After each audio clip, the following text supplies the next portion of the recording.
If you would like to get your song reviewed, dear listener, there's the filthy capitalist option. As Sori says, $125 gets you straight to the head of the line. You don't have to be a part of the alliance. You don't have to be part of the group. Wait a minute. And the biggest thing is you don't have to wait. You hop, skip, and jump right in front of everybody. $125 gets you there. You do that 3 times, and then get mashed down to the $75 rate for perpetuity. Yes! Also, there is a band review option. So if you've got a band and you're trying to get your band some exposure, hit me up at insori@gmail.com, and I'll show you the details about how to pull that off. You can also jump on Patreon, and there is a option on the tiers to be able to get your band reviewed. Yep. Obviously, we can't lie to you, so we can't guarantee a positive review.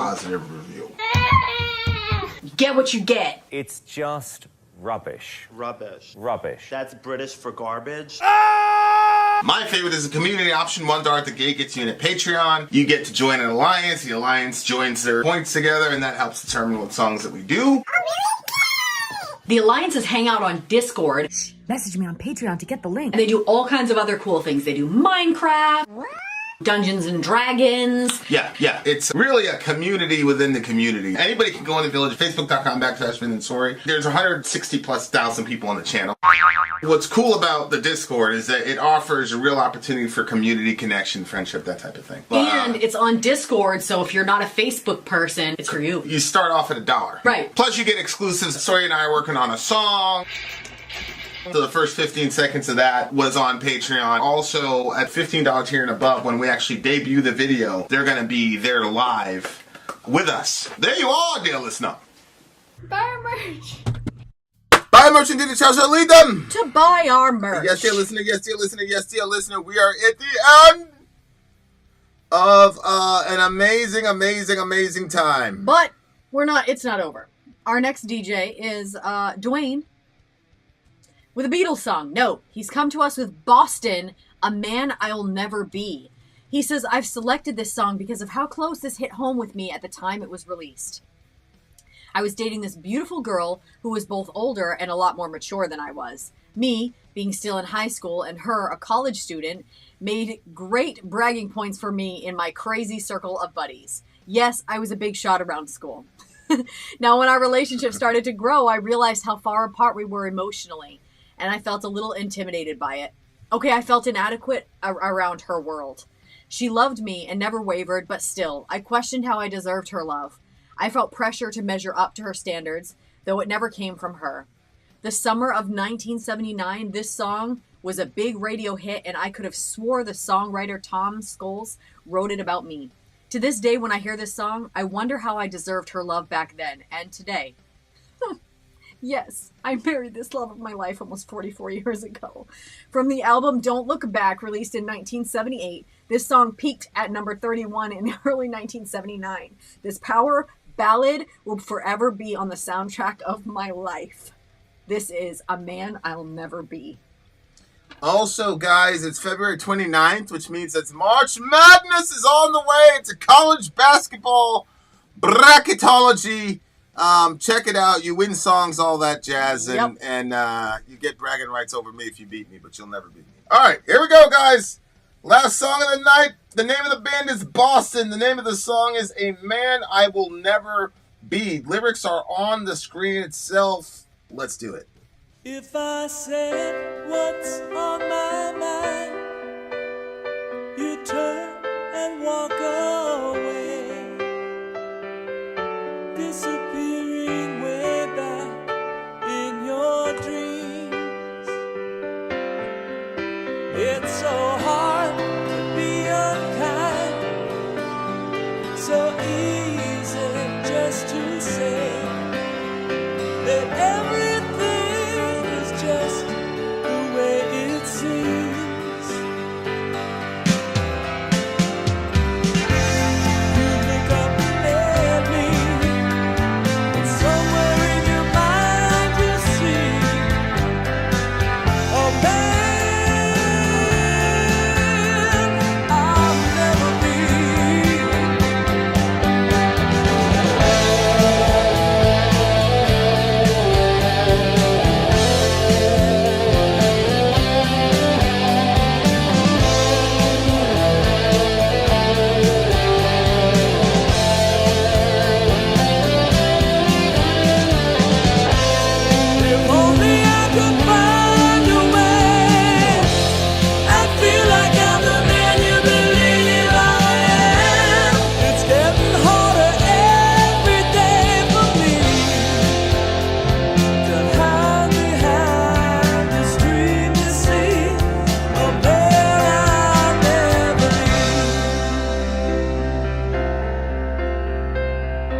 never know just how hard I've tried.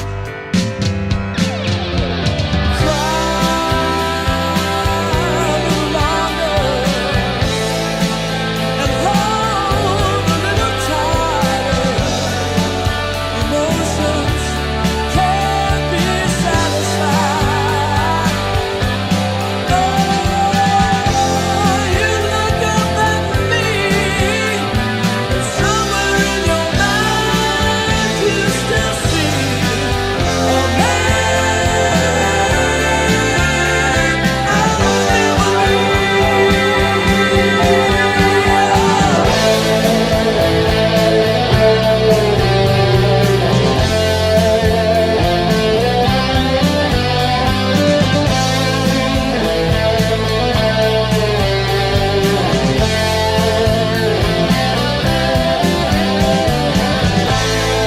only I could find a way. I feel like I'm the man you believe I am, and it gets harder every day for me. I can't keep hiding this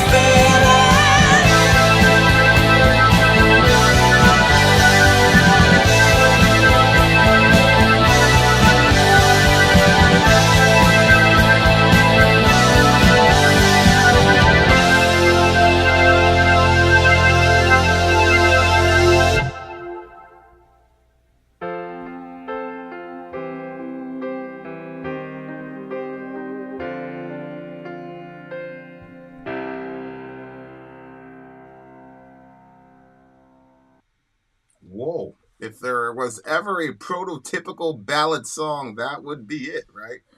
So this That was the band named Boston. Boston was the name of the band. this is about war in the Middle East, right? Yeah, they don't make music like this today. It's a personification of nostalgia. Yeah, man, I'm surprised there's that band. Well, I don't know. Maybe they're really huge, and I just don't know because I grew up in hip hop. Because I was gonna say, I'm surprised that band isn't huge, but they're probably massively huge, and we didn't know it. Could be. What'd you think of the song? Well, it was about war, right? In the Middle East, we're talking about. Yeah. I mean, I thought the song was really sweet. I obviously Dwayne's right up at the beginning kind of gave it some context of where he was saying this is how he felt. When I hear stuff like this and I hear his write up, it makes me want to hear from Mrs. Dwayne, because maybe she felt like he measured up that whole time, but it was something he was feeling, in himself, and projecting that onto her, or maybe the author was doing that, if I said what's on my mind, you'd turn and walk away, disappearing way back in your dreams. That's interesting. I thought it was going to say in my dreams. What? Well, I think he's afraid that she has a perception of him that's not accurate. I think he feels she's overestimating him. So back to your dreams. It's like, you have a projection of me. Oh, right, See what I'm saying? right. Yeah. But he's afraid he's not going to be able to live up to, that thing. But as the song goes on, though, he says at the end that he does. That he lives up to it? At the end, he says, if I could only find a way, I'd feel... Where the hell... Where are the lyrics?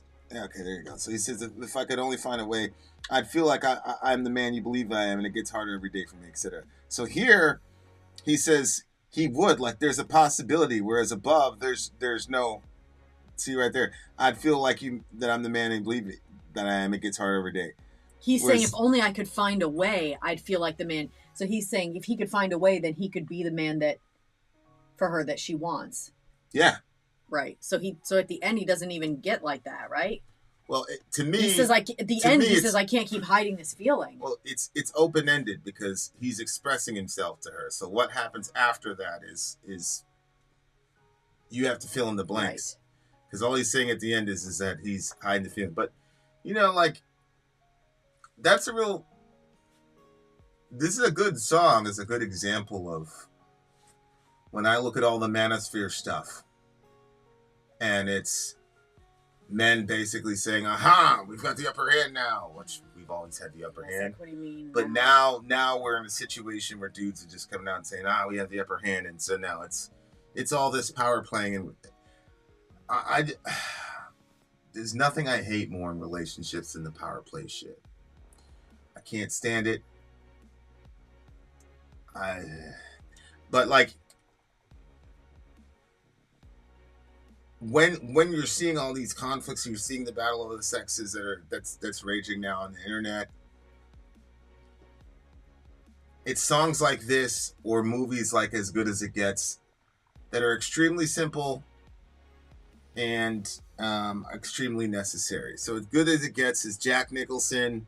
I forgot the lady who was playing the actress, but he's this miserable, homophobic, racist dude. And they get in a situation where they have to end up on a road trip. And he's just miserable. And sorry to spoil it for all you beautiful people. Delaney, you could watch the show. I'll approve you to watch it. You only have to turn away like once or twice. But like, the climax of that, it ended up winning an Academy Award. But the climax of the movie, so he's this miserable guy. He's going on a road trip with the gay black dude, his dog, and then this white girl, Helen Hunt. Yeah, Helen Hunt. And he's just miserable, and she's always reaching out, being nice, great soul. And finally she's like, man, fuck this guy, bro. So then he comes back, and he basically comes crawling back. And at the climax of the movie, this guy's really good with climaxes because he's the same You Can't Handle the Truth. It's the same actor. And he looked at her and he said, you make me want to be a better man. And that was the climax of the movie. And like, she didn't make him be a better man by degrading him. She didn't make him a better man by, swinging the other way and doing like some crazy, like blue-haired feminist stuff to him. Please don't be offended. She was just being a decent human being. And he wasn't measuring up. And that's how she inspired him. She inspired him to be a better man because he was sweet on her. And like, to me, I drilled it into the boys, is that we're supposed to have a calming effect on women, and women are supposed to have a civilizing effect on us. And so, like, if you're a gangbanger and you're doing all this dumb shit, you got to put that shit down. The girl's going to tell you, like, she wants you home. And so, like, the girl gives you motivation to, because we're so individualistic. People like, oh, you don't need any. If you needed somebody to, unlock that part of your personality, it's codependent. Man, shut up. Ridiculous. We are transformed and changed by the relationships that we engage in. I'm not the same person I am because of the relationship I have with my kids. And I'm definitely not the same person because of the relationship I have with her. And so it's not the only reason a man wants to be a better man. But it is the number one motivating factor for men. I was watching an interview with Vaughn. He's like, I don't even like all these chains and shit. I just do it for the girls. Like, there's so much shit that dudes do. And there's careers. There's a lot of motivation that goes into a man trying to win the heart of a woman and do it long term. And it transforms you. Because back in the day, the women were like, if you want it, you got to put a ring on it. Like, you guys, men are, you're savages, dude. You know what I'm saying? Like, even from secular, what's a secular sort of understanding of humanity? Like, the caveman knocks the woman out and drags her into the cave. You know what I'm saying? Like, the women have that civilizing effect on men because of the motivation to be with them. And that's the real answer to this whole manosphere jihad between men and women. It's to see that we complement each other. And the ways that we're different are not, attributes to hold ourselves above anybody. So you see all this manosphere shit, and these dudes are like, women are so emotional, blah, blah, blah, blah, blah, blah, blah, blah, blah. It's like I tell you all the time, I'm like, you're supposed to be the emotional one. You're not supposed to be like me when we're parenting the kids. You know what I'm saying? Like, there's the good cock, bad cock dynamic that happens. Like, there's just so many things about, like, you as a woman, as a female, that it's something we talk about a lot. Like, these are compatibilities. These are not opposites. These are compatibilities. These are not opposites. And I think it's important for people to have those conversations, because somebody doesn't have to be in control. Somebody does not have to be in power. Somebody doesn't, like, you can literally have a relationship where you got two equal people, and they understand their roles and the position that they play in their family system and what they're trying to build. But you do not have to have a situation where somebody has the power and wields the power and all the rest of it. Like, we don't need to do that. And that's really, at the end of the day, like, all this manosphere shit is what it comes down to. It's like, you got a lot of dudes that are genuinely hurt, and I don't want to. Trust me, I've been hurt by women. But I think dudes have allowed that to make them into bitter people, and the internet will give you other bitter dudes that have had the same experience as you, that can then make you feel like this is a pandemic, that women everywhere are like this, and now you can be all angry and be as misogynistic as you want. I think it's a big journey. I think it's a long journey, but I think songs like this are important, because a dude is like being honest. Like, I don't believe I can be the dude that you think I am. Like, and that's like the perfect situation. Like, you want your woman to overestimate you, right? So that you can live up to that. And like I said, like, I understand, like, self-improvement should be completely self-motivated. That's fine. I'm just telling you how life works, man. I do not play basketball the same when she's watching me than when she's not. It's just different. So, like, I really appreciated the song, because it was dude was being honest with where he was at. He was still a man. Like, I don't think anybody's gonna say you need to cash in your man card because you showed some vulnerability, you showed a little weakness, right? Nowadays the manosphere people would be telling this dude that he's a simp, that he's soft, that he's this, that he's that, because he is coming out and saying where he's at. So that's why I really, really enjoyed the song and enjoyed the lyrics, because I'm like, this is a more real world way of attacking this issue. See what I'm saying? So, like, I know it's 2024, we're all modern and all the rest of it, but there's some things that are never going to change. And Delaney, I promise you, like, the dude, if one of the ways to know if the dude is like a candidate is if he changes certain things that you don't point out. That's a good sign. I'm not saying like, oh, that's the one. I'm just saying, like, women, I don't think, especially modern women, haven't been told the positive power they have in influence over their significant other. And I'm not talking about sex and sexuality. I am talking about, you are a person I want to come through for. I want to slay the dragon for you. You see what I'm saying? It's not about, the obvious thing.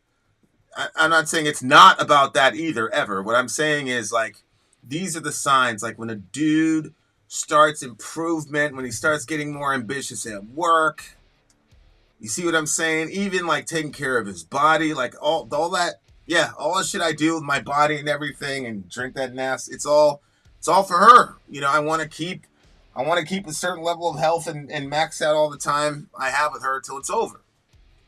Right? So, and I don't have control over that. But my point is, like, those are the things that happen when a dude really starts getting sweet on a girl. He gets a little bit more ambitious at work. He gets a little bit, well, maybe I should take care of my body. You transform. You go from a complete caveman, which I was, to a partially civilized individual, just off the strength of the love and admiration of that woman. Like, you want to validate that, even though you don't believe you can. Most of us, no matter how much of an alpha male, most of us don't think we can live up to that perception. So anyway, I thought it was a beautiful, beautiful song. I thought, Dwayne's been married for 44 years, right? And like, this is what I'm talking about, right? Like, that's how you stay married for 44 years. It's shit like this. That's why, like, I love the chronological diversity, the age diversity here.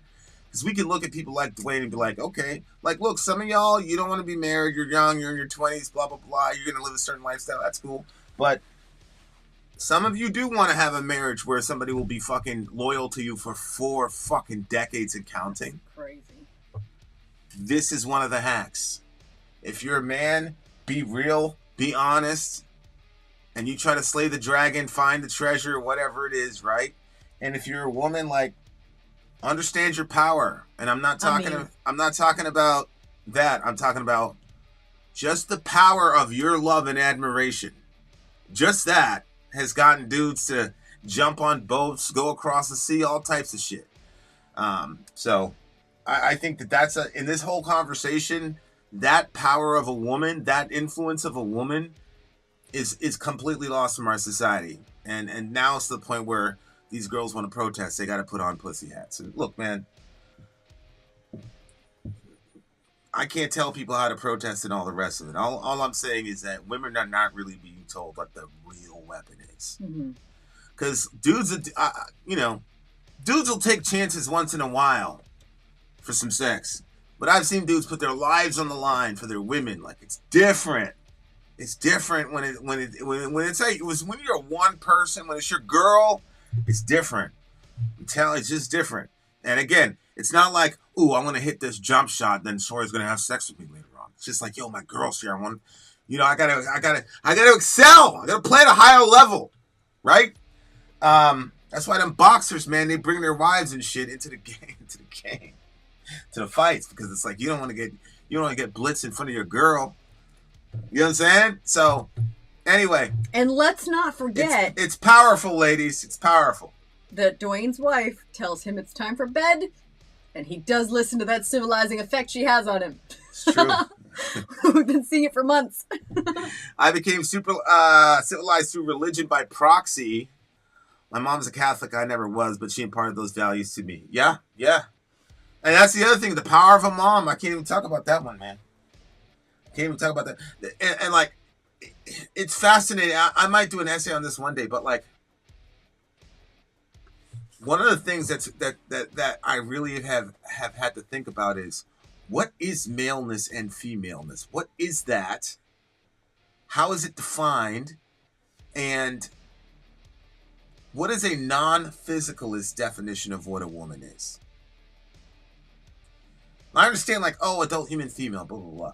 But this whole conversation has gotten me to be like, okay, we understand what the physical representations of male and female are, but considering you don't believe in physicalism, those things are representative of something. So then women and men are more than just the sum of the parts of the plumbing. So then what is that? Is there an essence? Is there a female essence in the universe? Yeah, I was going to say energy. That's kind of the question that we had. Like, that's a really fascinating question, because, and like I said, people are essentially making that argument. If you say I was born in the wrong body, then you're saying that your corporeal nature is in cross purposes with what? Yeah. Just your mind? So you have a female mind? Well, then what is that? Yeah. You're saying there's some sort of non-physical essence of femaledom. And I actually agree. I think that that's real. Mm-hmm.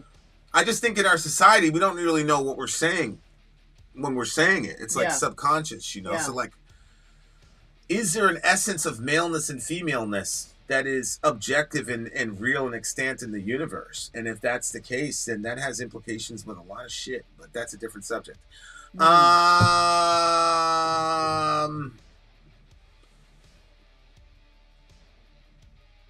Yeah, and that's the other thing too, is that I think you can have both. You can have a social construct and a sort of inherent reality at the same time. you could say the social construct is based off of the recognized reality. That is one way of harmonizing those things. But like, my point is, this shit is not as simple as we want it to be. But at the end of the day, foundationally speaking, for a society, this is a song that literally keeps societies together. Honestly, and it's very instructive for men. Like, and that's the other thing. Like, dudes are trying to find a way to, like, how do I balance out being true to my emotions while at the same time operating as a man distinctly? And I think this is another one. This is a really, really good one. Admitting where you feel like, yo, I don't think I can make it here, and being real with the woman that you want to impress the most. So the person that you want her to perceive you as strong as she perceives you, to be able to go to her and say, I'm not as strong as you're perceiving me to be, and I don't think I'm going to be able to accomplish what you... Man, that's peak masculinity. That's peak level masculinity right there. Because now you guys can actually do something. So anyway, just a lot of really good nuggets in this song. Really good song. 9.4. What'd you give it? I'll match you at a 9.4. Beautiful song, dear It was listener. going to be 9.3, but I bumped it. All right. 9.4. Soraya bumped it. There, we've reached the end, my friend. Shout out to the Imperishable Flames. Much love to all you beautiful, wonderful people. We will be back to you guys really, really, really, really, really freaking soon. You guys know what's up with that. In the meantime, we out of here. Finn out. Sorry.